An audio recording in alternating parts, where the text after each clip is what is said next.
大家好，我哋身邊總係有一啲朋友想減肥，但又覺得減肥好難。佢哋明明已經好努力咁節食，又努力咁做運動，令到入嘅熱量少過出嘅熱量，但係都減唔到磅。又或者減到啦，但係一放鬆又肥返，仲要俾身邊嘅人話佢哋唔夠意志力。但其實佢哋覺得減肥咁難，因為忽略咗一個關鍵因素。今日我哋就嚟拆解一下。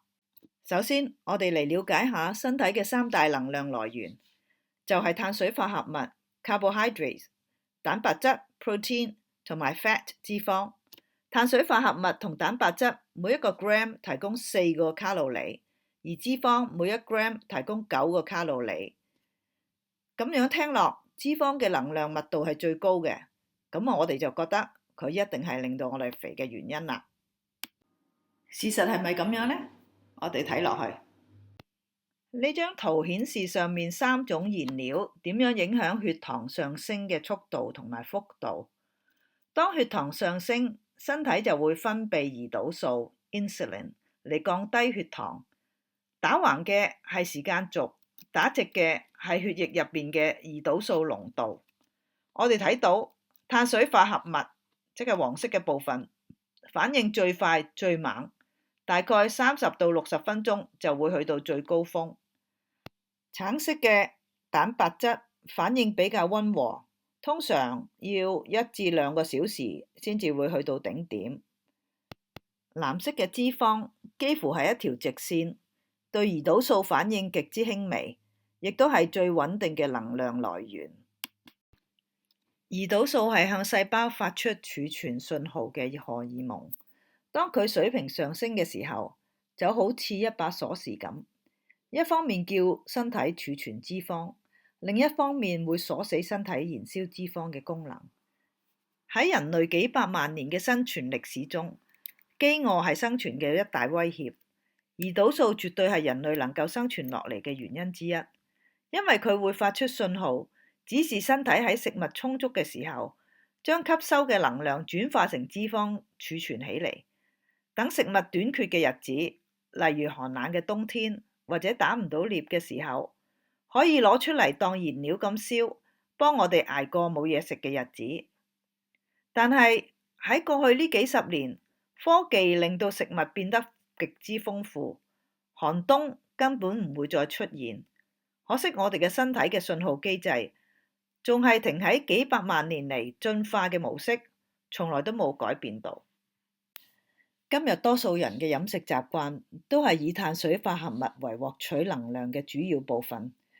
當人體長期攝取高碳水化合物，胰島素就會頻繁飆升，久而久之，身體就會對胰島素失去敏感性，引發胰島素阻抗 （insulin resistance）， 令身體陷入一個惡性循環。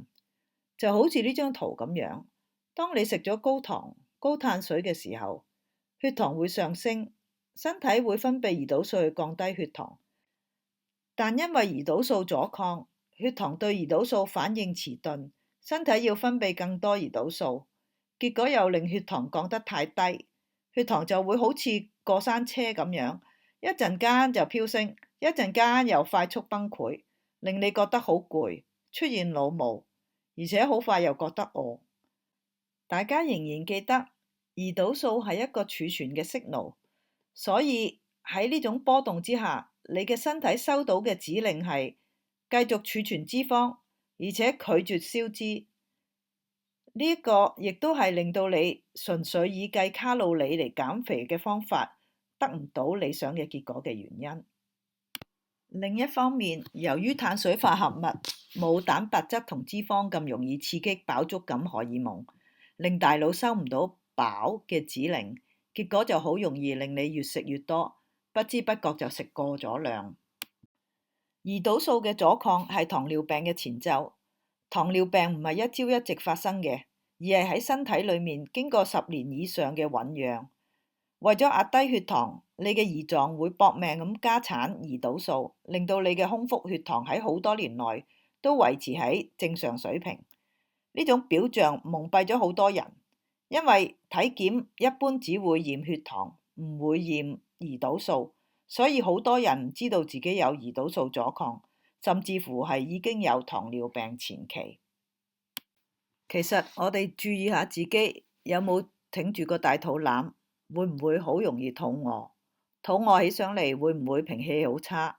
食完飯會唔會飯氣攻心？如果你有呢啲signal嘅話，其實你身體已經喺度叫緊，我處理唔到咁多糖啦。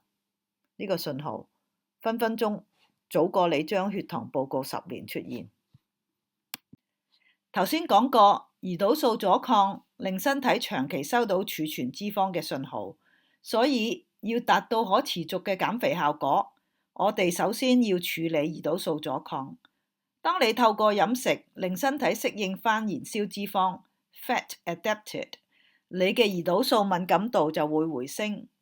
最直接嘅好處係你唔會再咁容易覺得餓，大腦唔會被血糖左右，個人唔會咁容易攰，整個人都會清醒啲。